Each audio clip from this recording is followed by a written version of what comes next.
So the second part is going to be your subtopics. Whatever your main topics is, you should try to find about 3 different aspects to elaborate, to talk about. And I'm going to call that subtopics. I'm going to give you guys some examples.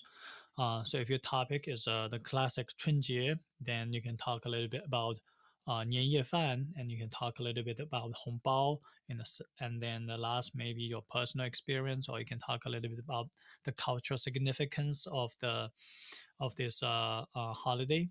If your topic is some recent changes in the society in China or globally, you can introduce the change first. You can talk about the pros. You can talk about the cons, and you can summarize with some of your personal opinions. If your topic is tourist destination in China, you can introduce a little bit. Number one, where it is, a little bit basic history background. Number two, you can talk a little bit about its history. Number three, you can talk about fun things that you shouldn't miss, or other things you can do when you're visiting.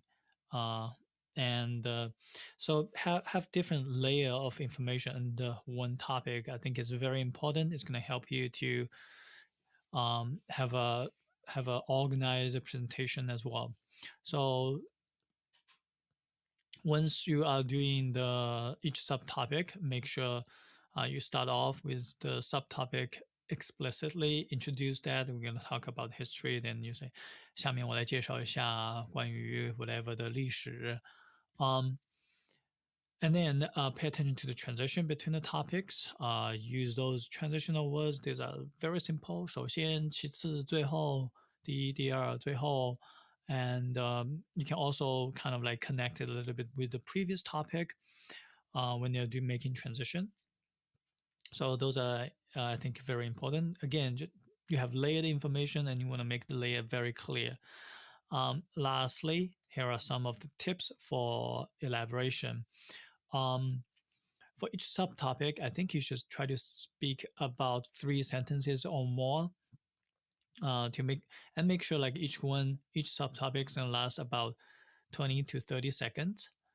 So you have to say a little bit more than just stating the subtopic. 哎，我觉得春节的时候很多小朋友都可以拿到红包，大家都很开心。That is not enough, right?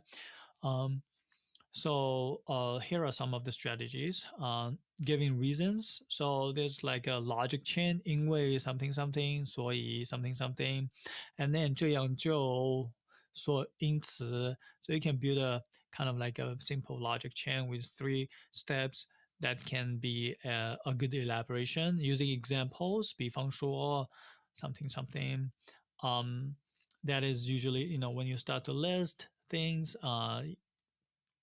it gets a little bit easier. Using numbers, this is not a strategy you can use just to last for 3 sentences, but try to, if you have some numbers or even like a general estimation, using some numbers can be a good idea. It can be 1 sentence at least.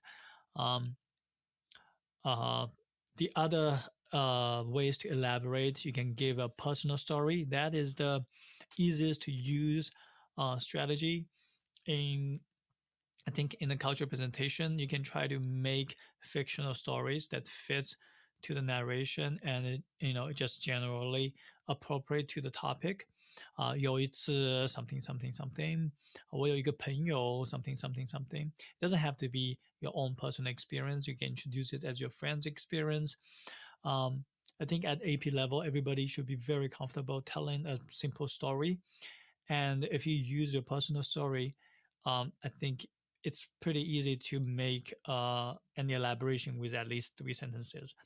So that is particularly useful for the 3rd subtopic, because sometimes you run out of ideas and you still have a little bit of time, then throw in a story that should work. Quotes from other people, again, they can be fictional. 我妈妈经常说，我老师经常说, right? Metaphors, A 就像 B 一样 something.